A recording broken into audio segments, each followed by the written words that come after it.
people are joining, and I'm going to get started just so that we can get through all the many amazing questions that we have and the answers that we're going to have. Um, so, for everyone that's joining, I want to welcome Andy Jiaming Tang, who's the author of Cinema Love, which was released in May of 2024. He's the winner of the Los Angeles Times Art Seidenbaum Prize for First Fiction, the Edmund White Award for Debut Fiction, and the Farrow Grumley Award for LGBTQ Fiction.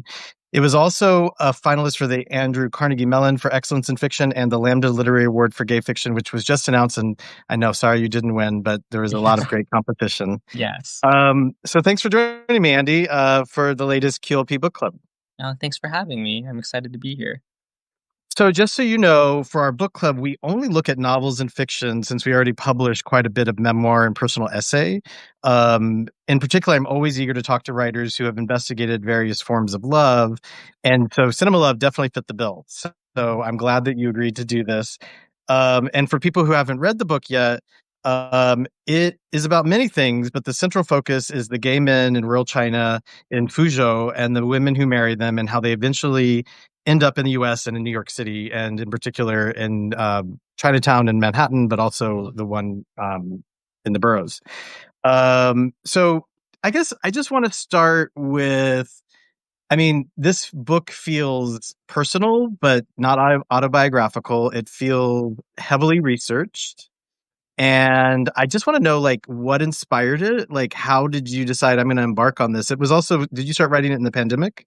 Yeah, I started writing it in the pandemic, and the sort of the spark that inspired the book was this trip that I took with my family when I was like 16, somewhere in my teens. And I went to China, and I was in a very rural part of the country, similar to what is in the opening pages of the book.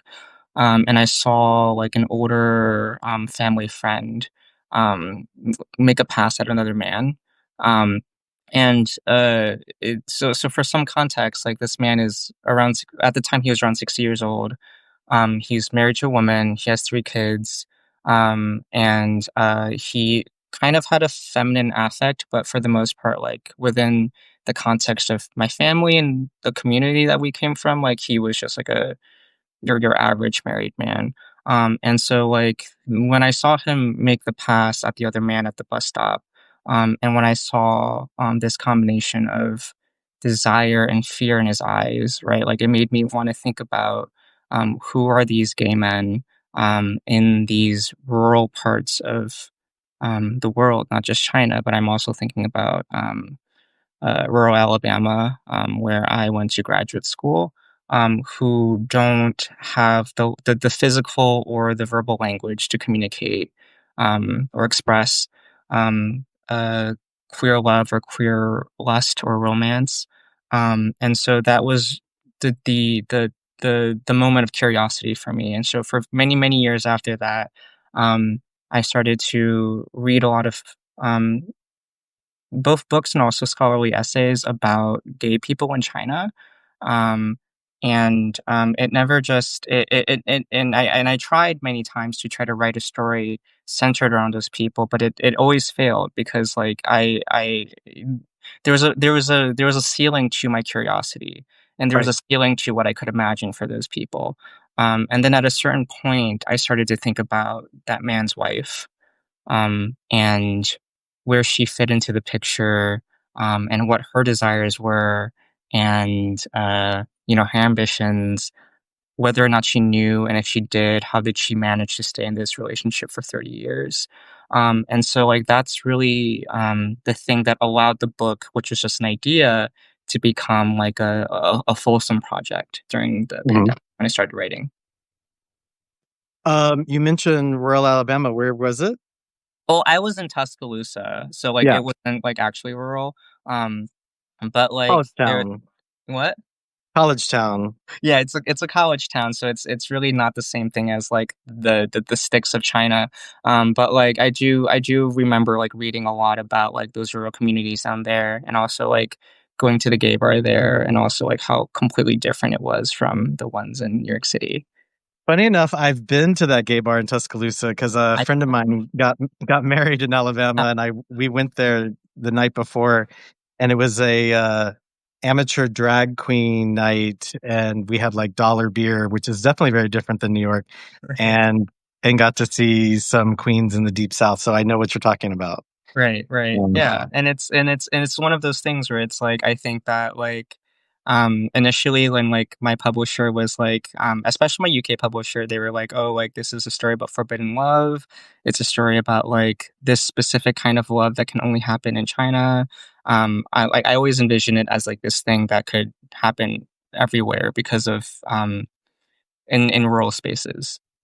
Well, absolutely. Not even just in rural spaces, but mixed orientation marriages are more common and they've been around for millennia. Right. And weirdly enough, the idea of lavender marriages is gaining in popularity. I don't know if you're aware of that. Yeah. Um, and some of that is now conscious. Before, the idea of gay men marrying as camouflage, a straight woman or another gay woman, that's has a long history. So obviously, yeah, it's not just Right. something that exists in this one thing, but your specific idea around that is pretty fascinating. And the Mhm. fact that you then focus much of the book is from the female perspective or from what the women are experiencing. So tell me about that, because often we're like, oh, write what you know, and you're not a woman. So like, how did you inhabit that, and how did you progress in your writing in that? I think in many ways I was writing what I knew, because um I did not have firsthand access to the kinds of gay characters that are in this book. Like I grew up in a very different kind of context from them, and like one of the primary aspects of their love, I would say, is that like they don't know how to express it. They don't have the physical, cultural, or verbal language to be gay people. They don't like we like growing up. I had many um different examples to kind of borrow. Hmm. And so, like, I actually felt it was easier to write from the perspectives of the woman because they were the women in my family. They were, nail techs, lower middle class, working class women who worked in spaces that aren't super glamorous, but then they try to make the best of it. And the friendships that they formed to survive those circumstances, and then like in the context of the story, one of them is married to a gay man, and then there's a mirroring in which there's another woman married to a gay man later in the book. Um, but I often think about, that story I told earlier about the family friend who was 60, his wife. My mother told me one time that, like, she called my mother and was like, "Hey, like, my husband's always having these men over." And like they won't leave. And like she never used the word like he's gay. Like she never explicitly brought it out into the space of homosexuality. But then she knew, and then my mother knew. And I think that there was an understanding between them. And so like inhabiting those women's perspectives felt to me more natural because that coded language of like we know that these are gay people and we know that they're there, but we can't name it, was there all my life. Right. Well, so let's talk about the scope of Cinema Love. So it's quite large, right? It basically starts in Fuzhou in rural China Yeah. in the 80s, Mm. and we're focused on a place called the Workers' Cinema, which there's a woman who is a ticket taker. This is where the men come to cruise and hook up. And also, she has a ghost of her brother who is also gay, who is Yeah. haunting her and telling her the stories of all these men.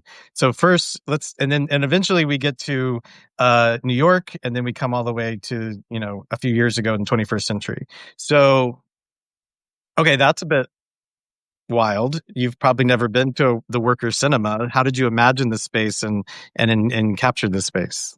I think that, like, I was reading a lot of, like, at the time I was reading a lot of, like I had access to my university's, like, library system, and so, like, I had a lot of access to scholarly essays, and so, like, I was really interested in, like, okay, so, like, these people are gay, and they're, like, in the sticks, like where do they have sex? Like that was really Right. just the question that I had. And so the like like economically, like if you are wealthy or even middle class, like if you are a gay person, it's very easy to hide it if you are in a culture where you cannot express that, right? Like you Yeah. can go to a love hotel, you have your own apartment. The characters in this book and the ones in my family do not have that, and so like I went to a lot of um these books and these essays, and the places that kept coming up were like the parks, public restrooms, and theaters. And it was sort of by chance that I chose this theater as like the space for cruising. But there was also, after I finished writing the first draft of the book, I read Times Square Red, Times Square Blue, Hmm. Emil R. Samuel Delaney. Delaney's book. Yeah, yeah, like the cruising in the theaters in Times Square, and so like it was sort of nice that like I was writing into I think a legacy that I was not aware of at the Right. time. Yeah. The cruising legacy and Mhm. yeah. Yeah. Um, so let's talk about Old Second and Baomei. Right. Um, well, first, I do want to play a bit of it's going to be a later clip, but tell us about who did you base Baomei off of, or like how did you inhabit this woman because she's very complex. Oh my god, I think all of the women in the book are my mother. I think they're all my mother. So to give the listener some context, I would say that there's two main women in the book. One of them is Balmain, and she is more, she's ostensibly more sympathetic to the gay men.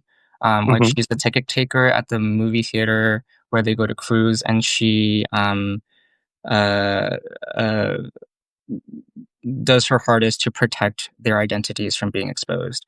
And then there's another woman named Yan Hua who is married to one of those gay men who cruised, and she has a really contentious relationship with her husband because he was Right. gay. And I think that that is my mother, but she never had a gay husband. I think she had a gay son. Um, Hmm. and so so like it's not to put her business out there, but like I think she is the person who has allowed me to become the person that I am today, and is the most supportive person that I know. But she also does not understand um, queerness. Right. I don't think that she would. I don't think to this day, despite knowing that I have a boyfriend and that I have dated men and that she's met my boyfriends, plural. I don't think that she would be able to tell her friends or to herself that my son is gay.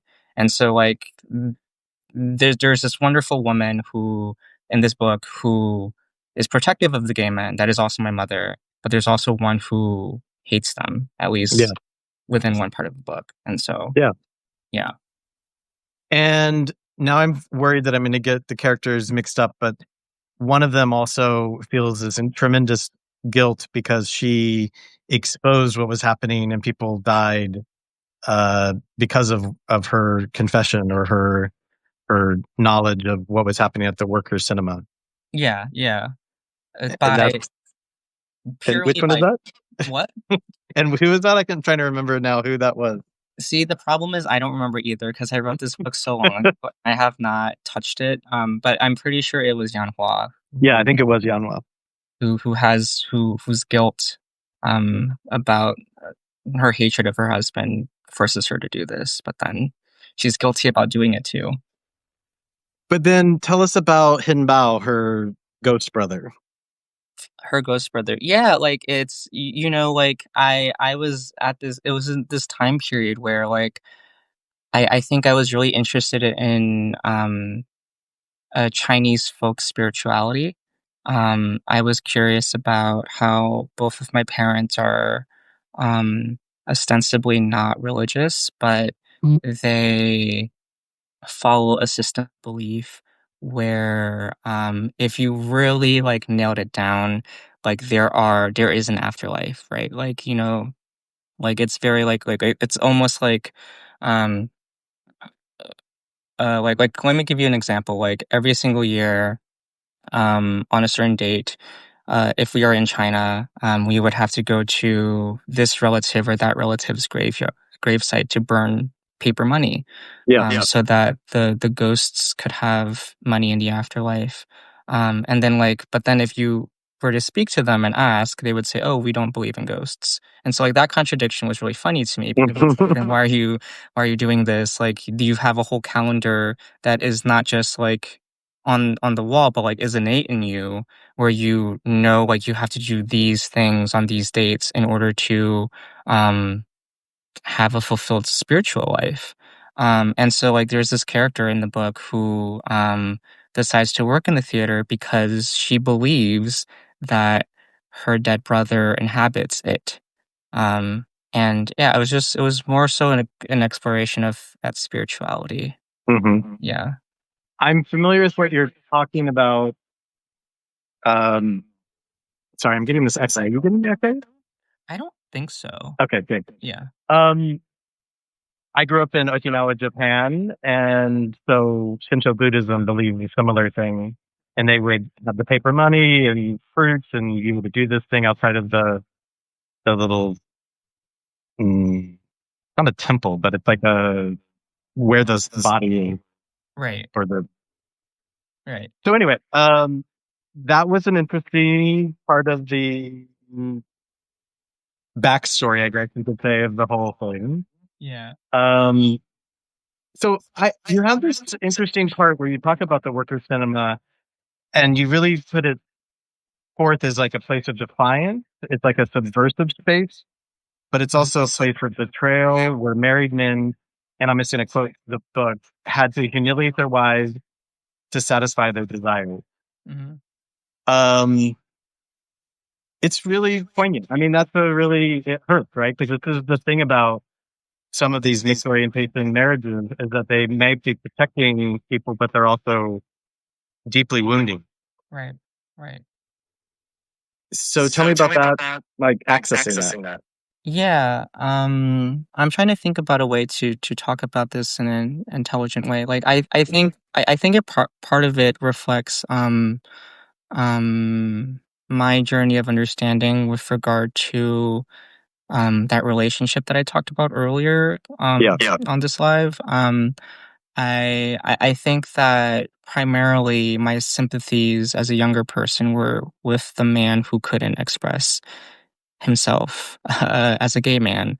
And I do believe that when we initially went on submission to publishers, that was kind of the main draw. And I think that also to many readers, the fact that the book is about the woman is probably something that is possibly disappointing, because they want to know more about this gay perspective. But to me, I could not divorce it from the fact that his wife knew that he was cheating on her, and that his children knew that he was cheating on their mother. And so I didn't want to paint um I mean, those two, that husband and wife duo, they're not in the book. But I didn't want to paint either representative of them as the villain. Right. I thought that there was something really strange about the fact that why did you stay, right? There's something inexplicable about her actions of staying in this marriage that Yeah. for her did not seem to offer. It's not like he was rich, and it's not like he was super handsome either, and it's not like he was good around the house. Why did you stay in this marriage? um and I do think that there is a certain kind of rural sensibility of keeping up appearances, and not making too much of yourself, that I think is reflected in these characters. And that was the dynamic that I think I was wanting to explore a bit. Hmm. Mhm. I mean, you also definitely get into the monetary dynamics, which I appreciate because a lot of times books are written from a sort of upper middle class perspective or either a comfortableness. There's never any money problems, and everybody in this book has issues around money, Right. which is just good. So I want to talk about the word and concept of love. You have several passages that locate love and what the closeted men are doing in the basement of the worker cinema. and some might just call that lust. And so I just wanted to say, how do you define love? And when did you decide to label certain things love? And how did you feel about that, conflating love and lust together? Yeah, I think that the entire book was kind of an exploration of what that might mean when you are a person of few means. And I mean, like, part of, like, I think a major part of the exploration is like, what does it mean to be a gay person when you come from a place where homosexuality doesn't socially or culturally exist, right? Like, and what does it mean to be that gay person and then love the place that you come from back?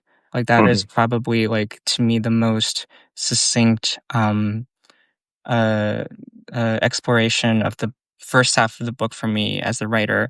And so, like, as like the person who's not writing the book, like, I think love is like sustained curiosity towards a person. Like, if you put aside the physical attraction and all of that, it's a certain kind of sustained curiosity and attention, and a desire to know more about another. And so, like, these characters, they cannot do that. Like, you know, like, in the context of a cruising theater, you cannot know what this other person is, and you do not want yourself to be revealed to them. And so, like, when you remove the curiosity from the equation, like, yes, I do think perhaps that, like, what is happening in the theater is a certain kind of lust. But I think in the absence of I guess, like, everything else, right? Like, these a lot of I envision a lot of the men who are going to this cruising theater as married to women, or they have girlfriends, or they're older.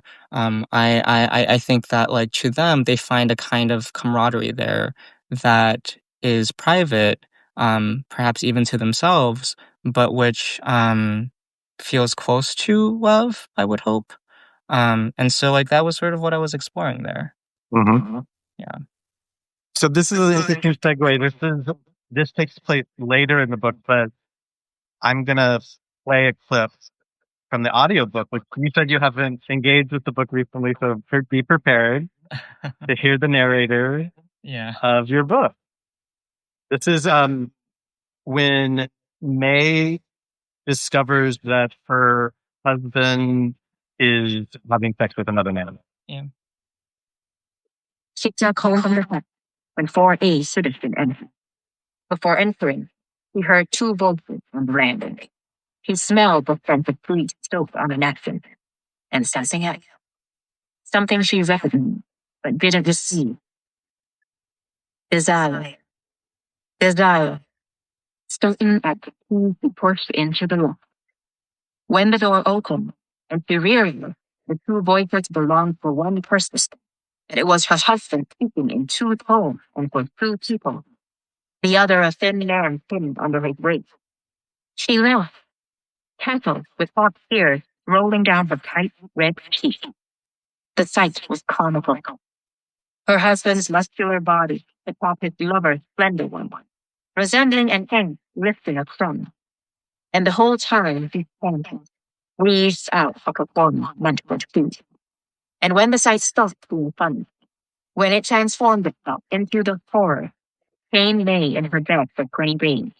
She screamed, became a person other than her sister. May, who was usually quiet, who put CDs into a Discman and sang to herself, who learned how to read by connecting pictures to words in YouTube, who missed her siblings more than her parents, and who was too ashamed of her tummy to write letters to Spring. She'd only reached junior high. She saw her husband fucking another woman and became certain. I'll stop right there. So what was it like hearing that? And tell me a little bit about constructing that passage because it's so rich in detail.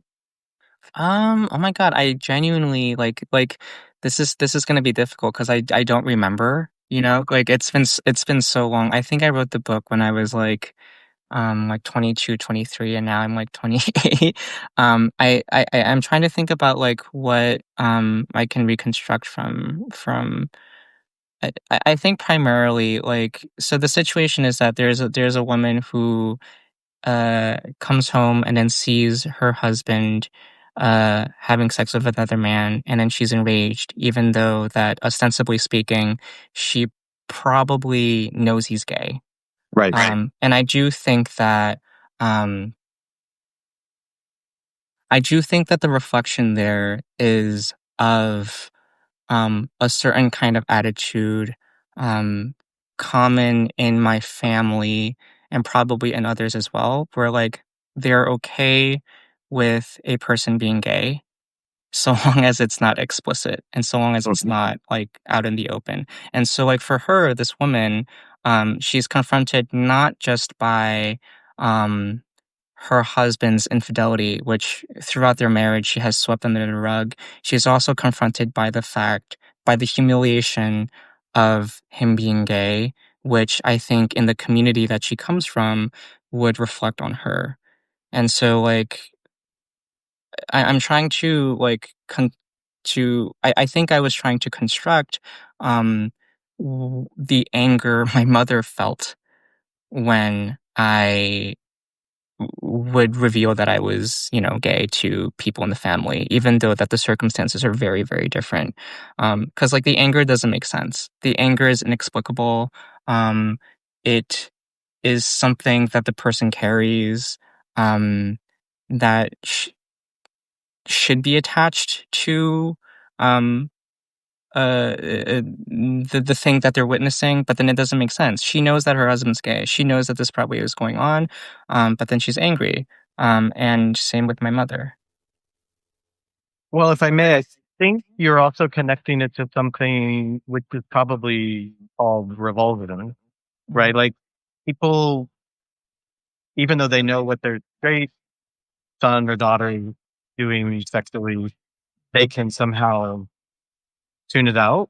Yeah. But when they think of their gay son having gay sex, Right. it's revolting to them. Right. Right. Um, and interestingly enough, I wanted to talk about, you described the smells of gay sex quite well. Mm-hmm. Do you remember that? What? You talk about the way it smells in these cases. Yes. You know? Yes. I do. I do. I know. I think it was because like the first time that I was in like that I had sex with another man, I was like, oh, like this isn't what I thought of. Like you imagine vanilla and roses, but it doesn't quite smell like that. No. It's, like, and sometimes like it's not pleasant. And like the conditions in which I was being intimate were like are like I'm in a house, I'm in a bed, like you shower beforehand, like Right. these characters probably did not shower beforehand. And so like I think the physicality of it was important for me to convey. And also like I like like I didn't want to convey necessarily that it was like a bad filth. But like it was a kind of filth. I mean, some people like it, but like for these characters, like they didn't care. You have some beautiful moments between the women. And I want to mention that even though the topics are quite heavy and there are some really difficult descriptions, there's also a lot of humor.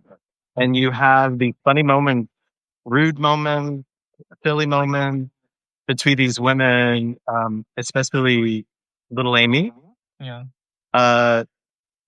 And there is the nail tech side of it. And your mother, you mentioned, has had that job. I don't know if she still does. So tell me about that, the experience of being in these more female spaces and trying to communicate that. Yeah, I think primarily like the thing that I wish to convey in any kind of writing is like just like I mean like life is really funny.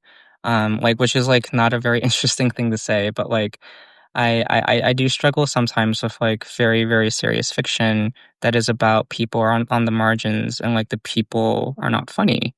And I don't need them to be like telling jokes. I don't need them to be like harring on the page. But I do think that my primary experience of growing up around these people who didn't have very much were that they were extremely funny and they were incredibly rude. And they were incredibly rude in a loving way. And I think a lot about like,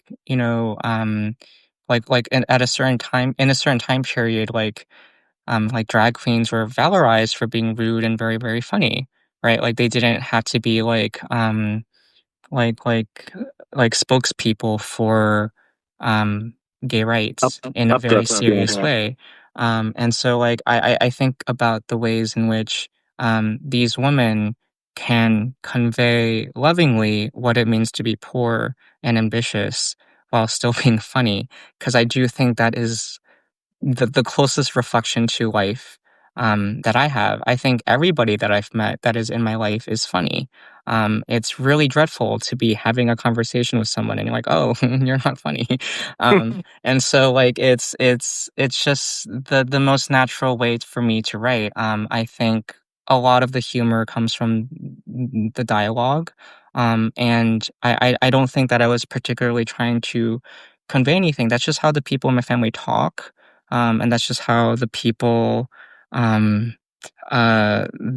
are like I live in Sunset Park, which is close to the Brooklyn Chinatown, and I'll hear snatches of conversation, and it's like that's just how people talk.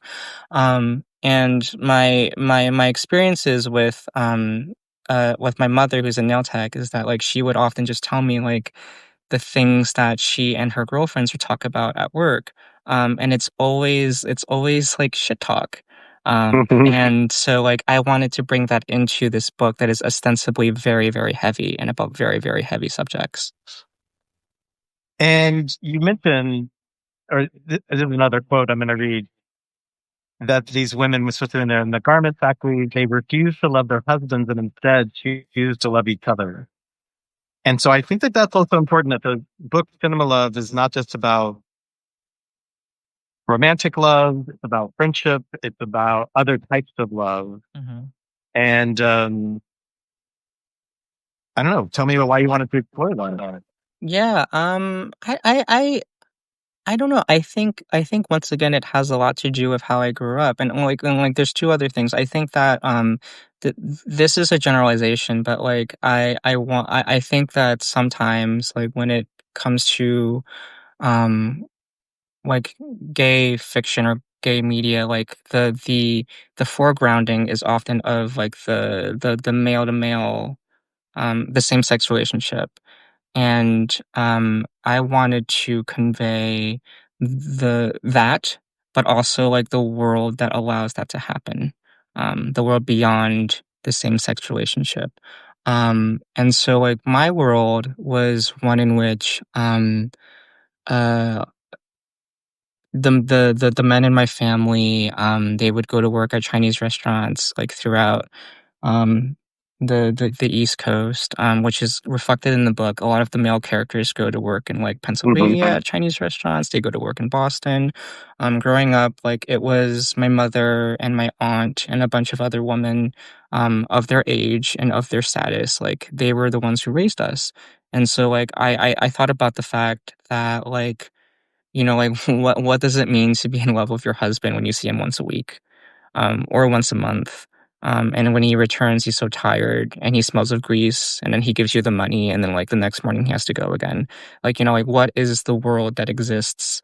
What is the romantic world that exists within that system? So that's something that I wish to explore. But also like I witnessed all of that as a child, and I witnessed the way these women supported each other. I witnessed the way that they fought and that they would try to make the very ugly spaces that we lived in nice and pretty and domestic. Um, and I do think that a lot of my sensibilities as a gay man come from that. And so it felt very natural to put a spotlight on that and how that affects the ways the gay men in the book interact with each other. So this is a personal question, but you talked about your mother's difficulty around your sexuality, but also an acceptance. Yeah. But tell me what it's like putting out a book like this, and what does he or your family say or react? Oh, they can't read English, so like they don't they just know like they're like, oh, like he's like the weird guy. Now he asks a lot of questions. Like why is he always asking me about like like I would interview them, right? Like so like they're like he's always asking questions, but now there's like an excuse why I ask those questions. They don't really know what the book's about. They just know that like I've put out a book about immigrants.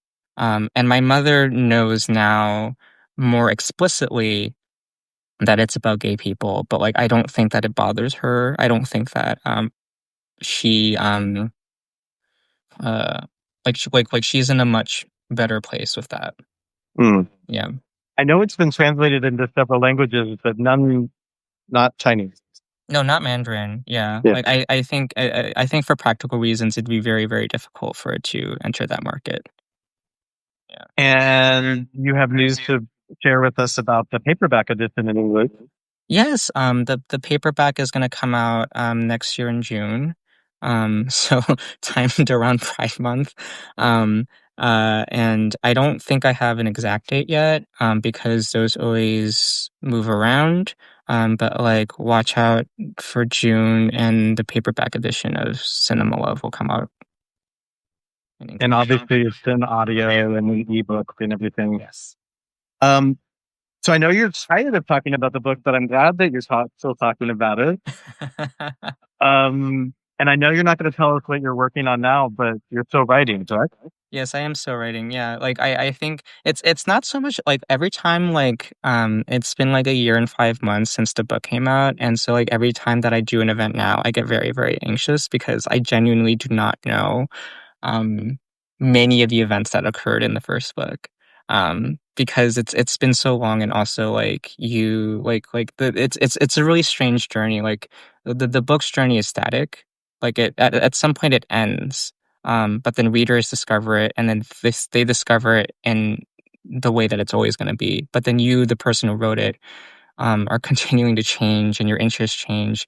And so, like, I think even a year ago, if you were to speak to me about this book, I would be much more interested in talking about the gay men. But now I'm much more interested in talking about the women because the next book that I'm working on is about working class women, yet again. But like because of the interest shifting, like it feels very, very strange to hear passages from the book and being like, wow, like why did I write that? Because I don't know anymore. Yeah, that I should mention that narrator is Samantha Pan. Did you have any like involvement in the casting or getting the audience? So yeah, I don't think so. I I think they give you some options, and then you're like, okay, like, because like I mean I don't know who these people are, so so I just like okay, sure, whoever do it. Well, she does an amazing job of inhabiting all the characters. And now that I've been working at Audible for a few years, I I listen to all the books as well, so it's good. Right, yeah. And I do think I do remember that like wanting it to be a female narrator was deliberate because I wanted it because I do think they originally approached with like a lot of like male narrators, but because the book to me it is really about the woman. I wanted there to be a woman narrator for the audiobook. Well, what did your boyfriend think about it? My boyfriend? Yeah. He's not allowed to talk to me about my book or my writing. I'm very I'm somewhat cagey about my writing. Generally speaking, I have a little writing group that I share my work with, and then I share it with my agent, but like I don't share it with anyone else. And I feel really strange when people either compliment me or say anything about the book because it's like I don't know, like I feel like it's like a like somebody that I sent off to college, but then they keep coming back. And so like I am like, oh my god, you're here again. That sounds like a plan. Yeah, yeah, right. Well, Andy, this has been fun, and I learned a lot from the book, and I hope others will too. Is there anything else that you want to make sure people know as they're discovering the book, or what that you want them to keep in mind that we haven't touched on? I can't think of anything. I think that if you are somebody who is interested in specifically like working class, like Chinese dynamics, I would suggest Peter Kwong. who has like a wonderful book about like the working conditions of Chinatown in the 80s and 90s, called Forbidden Workers. And then a much more fun read and much more commercial read is Patrick O'Radin Keefe wrote this book called The Snakehead, which is about uh, the crime syndicate that smuggled many Chinese people from Southeast China to America during the once again 80s, 90s, 2000s. And that wave of immigration is the wave of immigration that my family came to America. Okay. On. And so like it's just like it's that one's a fun book. Like it's not even like academic. And so yeah, just plugging those two.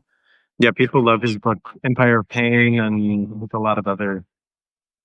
What are you currently reading? What am I currently reading? Oh my god, this is so embarrassing. I only read like two authors.